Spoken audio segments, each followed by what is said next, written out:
57 के प्लासी की युद्ध और 1764 के बक्सर के युद्ध के बाद अंग्रेजी ईस्ट इंडिया कंपनी के जो व्यापार थे वो घाटे में चल रहे थे।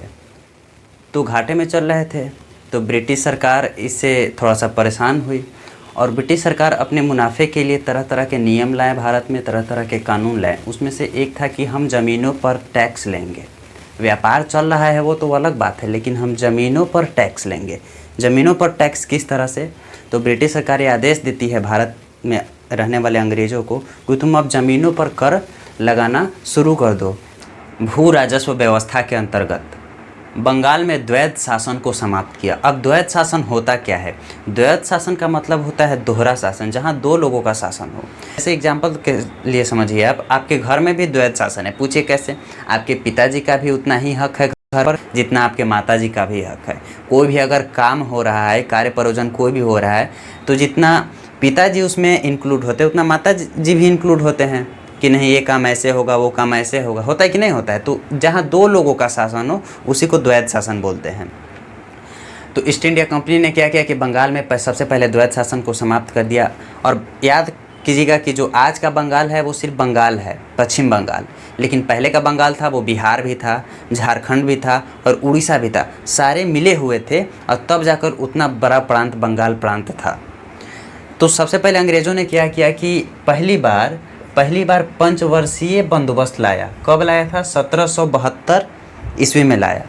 पंचवर्षीय बंदोबस्त का मतलब ही होता था कि अंग्रेज़ों ने कहा कि हम तुम्हारे ज़मीन पर 5 वर्षों के लिए टैक्स लगा रहे हैं। 1772 ईस्वी में कहा और 5 वर्षों के बाद फिर आगे देखा जाएगा लगाएंगे कि नहीं लगाएंगे। तो पंचवर्षीय बंदोबस्त कब लगाया गया? 1772 ईस्वी में। और इसे लगाया कौन था?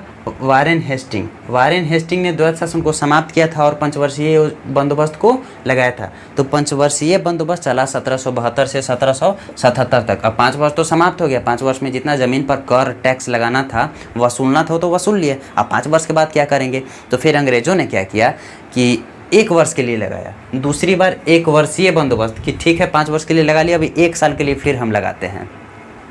तो 1 साल के लिए अंग्रेज़ों ने लगाया। कब लगाया था? 1790 तक चला। 1777 में तो पंचवर्षीय बंदोबस्त को ख़त्म कर दिया था, लेकिन फिर उसके बाद 1778 से 90 तक एक वर्षीय करके चला। जैसे 1 वर्षीय हो गया, फिर हम दूसरा का वर्ष में 1 वर्ष के लिए लगाते, मतलब एक वर्ष कर के। फिर उसके बाद क्या हुआ कि ब्रिटिश सरकार को फिर भी मुनाफा नहीं हो रहा था। तो ब्रिटिश सरकार अब वहाँ ब्रिटेन में बैठ के फ़ोन किया, तुम अंग्रेज़ क्या कर रहा हो, टैक्स नहीं मिल रहा हमको उतना भरपूर। अब देखिए फिर क्या किया कि 1 वर्षीय बंदोबस्त जब ख़त्म हुआ तो उसके बाद लगाया गया अस्थाई बंदोबस्त।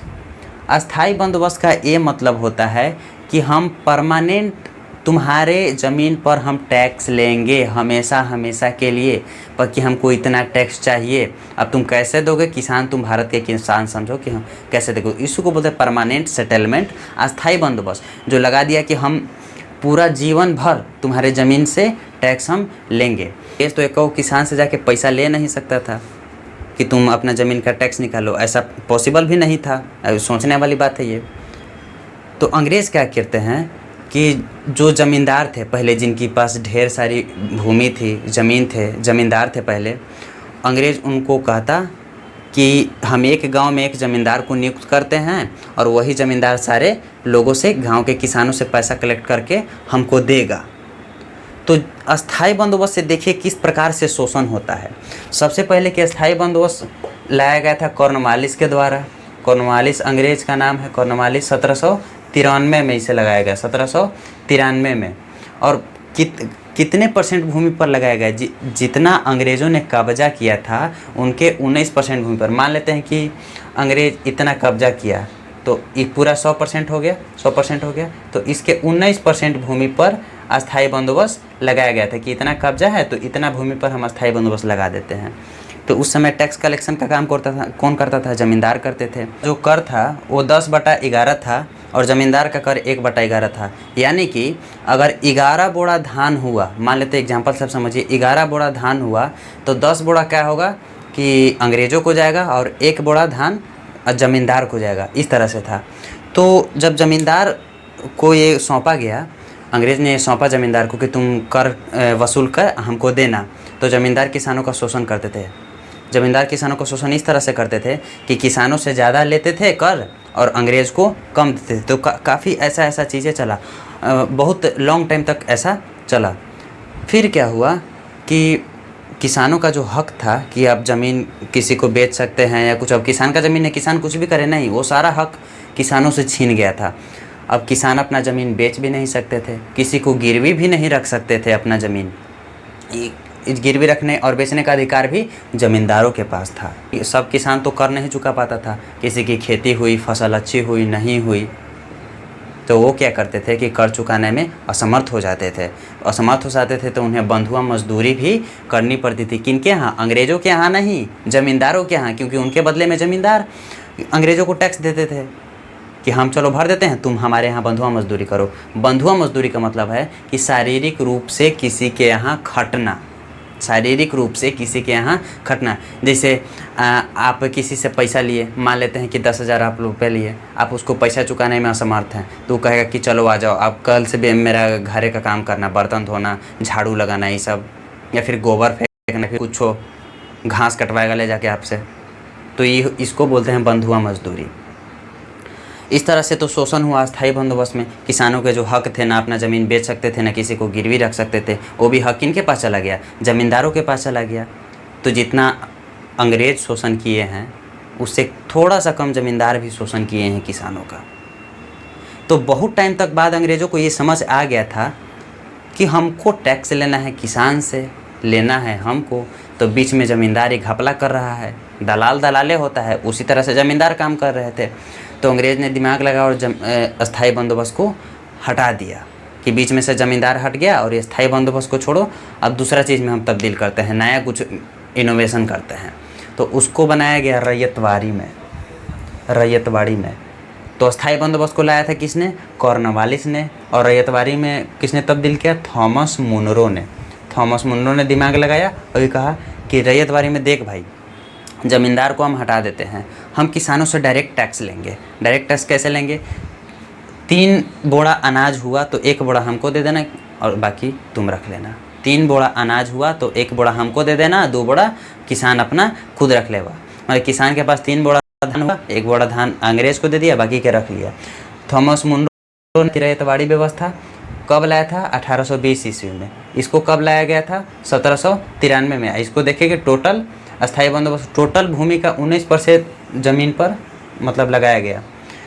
टोटल भूमि जितना अंग्रेज़ ने कब्जा किया था उसका कुल भूमि का 51% ज़मीन पर ये रैयतवाड़ी व्यवस्था लगाया गया था। लेकिन इसमें भी शोषण होता था। पूछिए कैसे? इसमें इस तरह से कैसे शोषण होता था कि ई में तो किसान नहीं कर चुकाते थे तो ज़मींदार के यहाँ जाके बंधुआ मजदूरी करते थे। लेकिन रैयतवाड़ी में भी तो ऐसा हो सकता है ना कि सब किसान तो टैक्स देने के काबिल है नहीं, कोई ऐसे ही रह जाता है जिसके पास कुछ नहीं है। तो वो क्या करते थे लोग किसान कि साहूकार से पैसे लेते थे। साहूकार बोले या ज़मींदार बोले, कुछ बोल सकते हैं, आपका मन है, लेकिन साहूकार ठीक रहेगा। पैसे लेते थे। अब साहूकार से पैसे लेकर अंग्रेज़ों को टैक्स देते थे। अब साहूकार क्या किया कि साहूकार भी वही काम करने लगा जहाँ ज़मींदारी करते थे कि बंधुआ मजदूरी तुम आकर करो, और नहीं तो अगर तुम बंधुआ मजदूरी नहीं करोगे तो तुम्हारा ज़मीन हम हड़प लेंगे, तुम्हारा चाहे ज़मीन हम ले लेंगे, चाहे लिखो कि हम पैसा नहीं चुकाने में समर्थ हैं तो हम अपना ज़मीन को स्वेच्छा से दे देते हैं या फिर ये लेने के काबिल हो जाएंगे। तो जहाँ तक इसमें भी किसानों का बहुत हद तक शोषण हुआ, साहूकारों द्वारा हुआ। महलवाड़ी व्यवस्था ये थॉमस मुनरो द्वारा लाया गया था रैयतवाड़ी, और इसके महलवाड़ी व्यवस्था लाया था हॉल्ट मैकेंजी द्वारा। कब लाया गया था? 1822 ईस्वी में। 1822 ईस्वी में। कुल भूमि का कितने प्रतिशत जगह पे लगाया था? 30%। मान लीजिए कुल भूमि 100% है तो इतना में 30% भूमि पर ही महलवाड़ी व्यवस्था को लगाया गया था। इसमें कितना टैक्स देना होता था? इसमें पहले था 66%, लेकिन अंग्रेज़ों को थोड़ा सा मोह माया दया आ गया था किसानों पर, उसने इसको घटाकर 50% कर दिया। यानी कि आप जितना भी उपज कीजिएगा उसका 50% आपको देना पड़ेगा हर हाल में। तो ये था भैया स्थायी बंदोबस्त, रैयतवाड़ी और महलवाड़ी। ऐसा नहीं कि खाली यह दोनों में शोषण होता था, इसमें भी शोषण बहुत हद तक हुआ है। तो आशा करते हैं कि स्थायी बंदोबस्त, रैयतवाड़ी और महलवाड़ी आपको समझ में आ गया हो। नहीं भी समझ में आया हो, वीडियो को दोबारा चला लीजिए, कोई पैसा नहीं लग रहा है। धन्यवाद।